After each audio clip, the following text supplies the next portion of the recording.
All right, folks, up next, the Second Chance podcast with Jeff Robertson is going to be Aisha Makara. And Aisha's coming to us from France. She grew up in Russia, has traveled all over the world in her journey. She's got a really cool stories. She's got a cool book that's out. She grew up, she was an orphan. And you'll hear me talk about that briefly to where she has that unique. I know folks that didn't have mom. I know folks that didn't have dad. I know folks that was raised by others, but she just does, she was raised an orphan and she doesn't know her family. And I think that's definitely something that is hard to overcome. But once you can overcome it, it absolutely becomes a superpower. So let me know what you think. Like, share, comment. Man, you guys have been amazing. Shoot me those messages and then just give me the feedback. Let me know things I can do to improve. Can't thank you enough. Let me know what you think about this one. Look forward to hearing from you. All right, folks, welcome back on today's episode of Second Chat Podcast. We have a truly inspiring guest, Aisha Makara. Aisha's journey is a powerful testament to resilience and the choice to pursue joy against all odds. After surviving a suicidal accident and losing all of her personal documents and possession, Aisha decided to embrace life fully and turn her story into a message of hope. She's the author of Joyful Living Guidebook, available on Amazon, where she shares her principles for achieving a life of fulfillment and happiness. Aisha believes that when we choose to believe in ourselves, we unlock the ability to achieve anything. Today, she's here to talk about her experiences, her journey to joy, and how she's helping others find their own path to happiness. Let's dive in. This conversation with Aisha. First of all, how are you? Hi, I'm doing well. Thank you for having me here, Jeff. And it's life is a journey, that's for sure. Yeah, awesome. I was getting to know you, and I was just reading, and you left me some notes as well. And you mentioned a suicidal accident as a pivotal moment in your life. Can you share what led up to that point and what shifted in your mindset afterward to choose life and joy? Well, I was a teenager, and what happened is like I went through different challenges in my teenager time. Many of my friends was I'm an orphan, so many of my friends started to take drugs, and doing some not good things, stealing things, we were doing. I mean, I was not in a good company, and and the same time, I wanted to feel belonging. I wanted to feel kind of like cool or belong or something like that. And I remember one day I just felt like not belonging anymore, and I didn't have any kind of like feeling of connection, and I feeling like why I'm here, why I'm I it's many things that happened, like in my head probably, and I mean in life as well. But the things is mostly like in the head. So I feel like nobody needs me, and that's cool. Like people all the time say to you like, "Oh, nobody wants you. Even your mother is abandoned you." Not like it's hard. It's hard. It's not easy, as a kid to go through that experience. And so I felt like, if even my mother doesn't want me, like nobody needs me in this world. So like, why I'm here? So I decided to leave this world, and commit suicide. And but I was like I was saved, and I'm still here. So Yeah. at that moment when I was saved, I realized that life is a beautiful gift, and actually I felt that that's a moment is where I get to live my life to the fullest and actually started my journey of traveling. And that was kind of my dream in that, when I was a kid, I want to travel around the world. I want to live in many different countries and many different cities. And after that experience, I started slowly explore. I started to travel around Russia and after Central Asia and, later around the world. And I feel like that moment of my life was a moment where I understand that actually I get to go and live a life and they're not like feeling sad just because, somebody abandoned me, or just because I don't have family, or just because, I don't feel belong. I feel like I belong to the world. And that Yeah. was understanding like, oh, my world is my family. Wherever I go, I have family. And that was, the understanding of that experience. I have many other experiences, but that was the one pivot moment of my life to understand that um, all the world is my family and I belong to the world. Yeah. It's powerful. How old were you? Um, with your attempt, how old were you? Um, I was between 14 to 15. I Oh, got you. Yeah. yeah. And I think the other thing that just my own curiosity is there's been some time since then. And since then, with all your turnaround and just your new life that you've built, were you able to ever connect with any family or has anyone came along or is that, No, I mean, as soon as the part, that part, like many people who was living there, they were not happy people. Also like this, yeah, and they didn't help me to grow, and I just feel like that's why I'm staying there. If I would like to go and grow and live my dream, so I get to go and do it myself, and I get to be this superhero for myself. That what I became, for myself, and I said I get to just go and do it. Nobody will do it for me. I get to go just to save myself. Nobody will save me.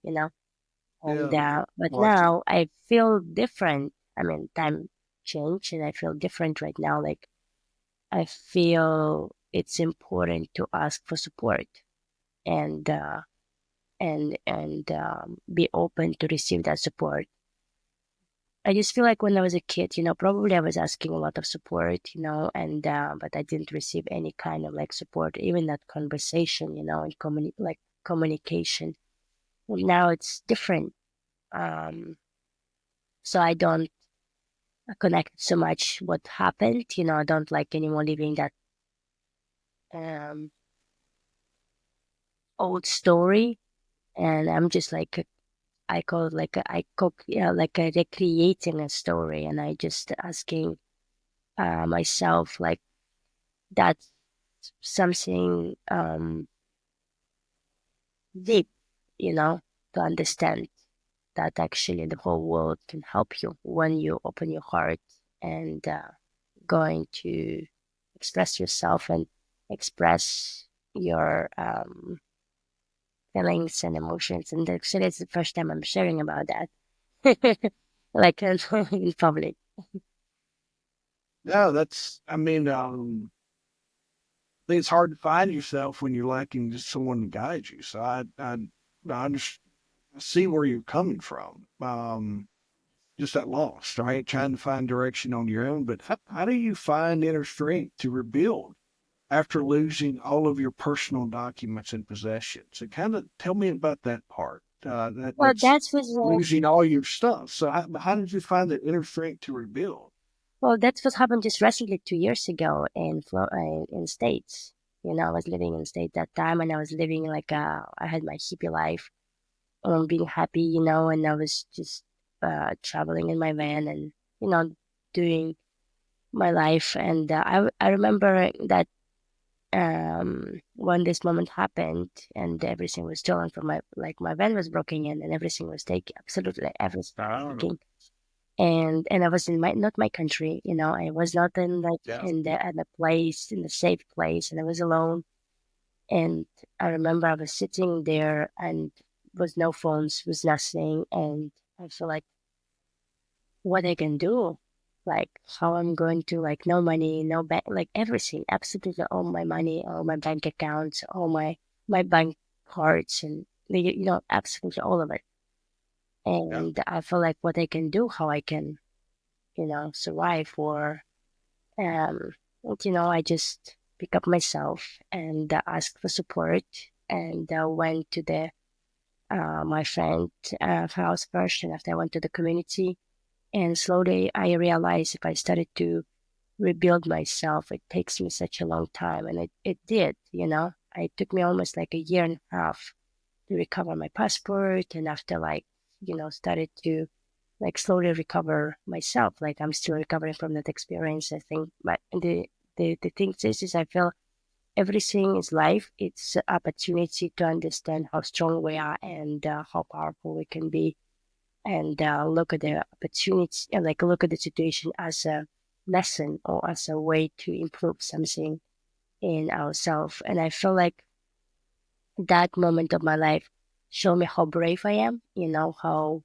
Um, how much courage I have, not like giving up or don't get too upset or angry, at the situation, or like the people at the opposite um, find the courage to learn from that experience and actually be grateful for the experience. And I felt that was not easy part because I feel angry. I feel, I had all these emotions, and I feel, of course, many other a lot not nice emotions. And I still have a courage to say thank you and be grateful for that experience, because that experience showed me how powerful I am and how brave I am to actually face it. And, after this experience, I sent my art to the space. 6 months later, I sent my art to the space. I've been one of the first artists in the world who sent art in the space. And I'm just feeling, each experience is just opportunity for us to actually show us who we really are, you know, and show that Yeah. nothing can stop us to achieve our dreams. And that was one of the things. Nothing stopped me to achieve my dreams. Were you? You said you were in the United States when that happened. You were. Yeah. Um. Yeah, because that's a consulate visit, man. That's for finding your identity and replacing everything when you're abroad like that. That's yeah, that can definitely be a challenge. Did that trigger any? Did it trigger any negative side effects? Any leftover? Um, any old memories come back? Did you have to fight to you, or you have to fight with yourself on any old triggers, or were you kind of good and just moving on with the moment? Well, it's, of course, it was not easy. It was like I had some emotions, and I felt like um, it was not easy. Like, I remember I was angry and I was frustrated, and I was feeling um, like the life is, why it's like this, why it's happening with me. Of course, many questions. The reality is like after I think like a 2 days or something, I said to myself like, yes, but I get to right now go and work towards like solution. And actually, I was looking for the solution, and I realized if like my van was completely like destroyed, and many things was like just completely like broke. My heart was broke, and like in many things after this experience. But it took me a lot of work to work through that and actually be grateful and learn how to um deal with this situation and how to face it in a positive way, and how to look at this and find the courage to look at this positive and as opportunity to be more mindful and understanding that um, it's not just like it doesn't happen just with me. It's many people who go through this experience. I just don't know them. But the thing is, in that moment, it just happened with me, and it was not easy moment of my life to deal with, and I still did it. I still like you know managed to recover, managed to get my passport, and it was not easy to recover through the money because like when you don't have documents, when you don't have any identity at all, it's not easy with the jobs and like all that stuff. That's why you cannot like make money to like even to go, for example, to the places where you get to deliver the passport or something like, or not deliver the passport, deliver the like like for the top line for the passport, because like since I'm like Russian citizenship, it was like not easy to to get the whole process, because of this like situation with the war, and like, and I get to go to New York, and I couldn't, because I've been in Florida, and after like um I get to manage it through there, like um sending letters, sending envelopes, and it was back and forward, because I made a lot of it's everything is like you get to write. It's not like in America, like everything is just like online. In Russia, it's like you get to do um everything by hand, and that's Right. old school, very like 100 years back. So so eventually it took me like a year and a half, like about over the year actually, to go to New York and have money to do that. Like we Wow. started to Yeah. work on that, because they just give up on me. That was the also like very like hurting part of like Russian embassy. They just give up on me. They just stopped to respond to me, and they just stopped like uh I mean, like kind of like I cannot get there, but they don't even want to help you, when you're calling them, and when you're doing your best to communicate with them, they're just like, oh, you get to just come over here and fix your situation, And I'm like, how I can come over there if I don't have money? I don't have like opportunity to go. I don't have opportunity to fly, and and how I can do that? It's like very long distance, you know what I mean? Um, but that's what you're dealing with, with the country that doesn't care about you as a human being. It doesn't care about, like, in many like ways. It's just was a terrible experience, and the same time, that's just showing your humility, and showing you, like, I feel like in this case it showed me who I am. Like, I didn't give up on the things that, like, even people were nasty, and like, from this from the embassy, but I still made it work for myself. I didn't give up on, like, some. I meet people back in that period of my time, who lost their documents as well, and they just decided to live on the beach, do nothing, and like Russian people, and I was asking them, how do you manage your life? How do you like work through this? And it's like, oh, it happened like so many years ago, so I just don't care anymore. And I'm like, Yeah. didn't go like and fix your like life, like you just I'm just living here by the beach, on the beach.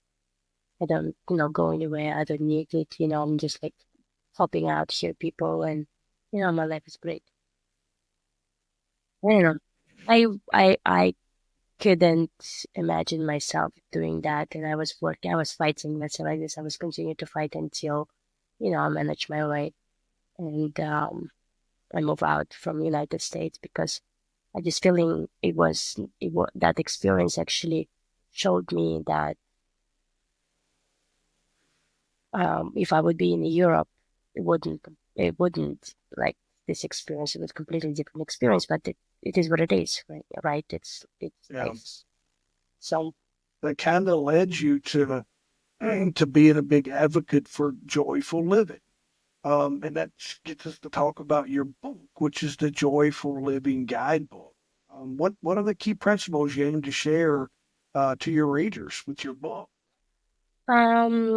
I've after all these experiences that I had in my life, I was always managing and working towards solution, and positivity, and looking at this as a experience that I'm learning from, and as opportunity. So I lift myself up.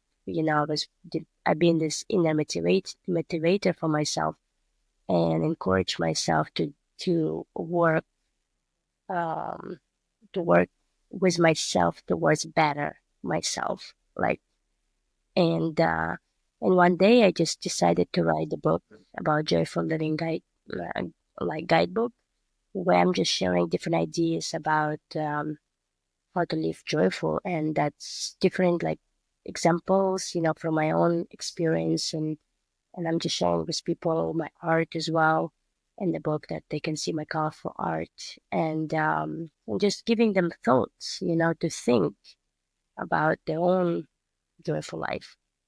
And I feel life is a choice. And I feel like everyone decided the way they would like to live their life and the way they want to look at life and see life. And I just decided to look at this in joyful way. And that's my decision, and I felt when we're making the decision, that's where life started to pick up more in a positive way. Even like you have this maybe painful moments, but you don't look at this anymore like a painful moment. You're looking at this as a joyful moments. Everything become like joyful, and that's because you're grateful to be here. You're grateful to have this human experience, and you're grateful to live this life because I feel to come here in this beautiful planet Earth, it's already a gift, to be here. And I feel to live this amazing life, it's already a gift that's, I'm living until my age, and I'm asking like many of my friends that I grew up with that died, until before 18. So like I I just am like many orphans, they don't live until like long, long life because they're being kind of not part of the society. And I'm just feeling like I'm grateful. I'm just grateful that I'm here and I'm grateful to share my gifts that I have and, who wants to connect with them and who wants to appreciate them. I'm very happy and, I'm just happy for all of it and grateful for all of it that I have in my life. And I feel that's a joyful guy Yeah. about. Yeah. Now, what do you think is the most common barrier that keeps people from believing in themselves? And how do you help others overcome that in your current work? I feel like people just get being busy, and they just being busy to please other people or like not even like please other people. It's just about like having these ideas or chasing something every time not happy what they have. They want to have more or like they want to have less busyness, but they continue keeping themselves very busy or they getting busy and they're not happy that they're busy. So it's, they don't even like stop and observe, let it go of some things. And it's not easy for them to let it go of some things because they just so like attached to them. And I'm feeling like life is a flow and you're attached to that because you want to be attached. Of course, if your father or your mother, it's different things, even though your mother and father, like my mother wanted me, it's like everything is a choice, you know, it's not like a burden. It's not like a luggage that you get to carry all your way. It's a choice.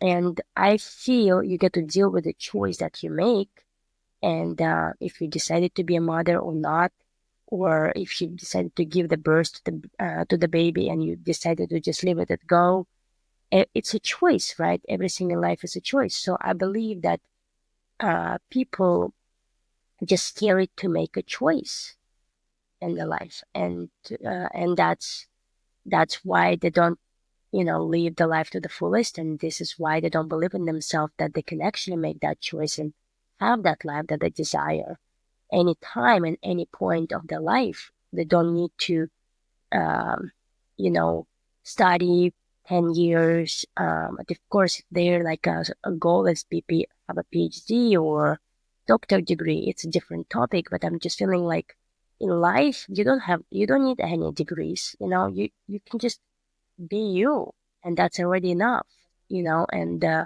And do what you like to do. It's already enough. It makes a lot of money, or it makes enough money, or it makes you happy, or it makes you joyful. It's a choice. Everything it's a choice. And again, I'm feeling people get to believe in themselves because it's also a choice to believe or don't believe, right? Everything in life is a choice. Until we're here, we'll always have a choice.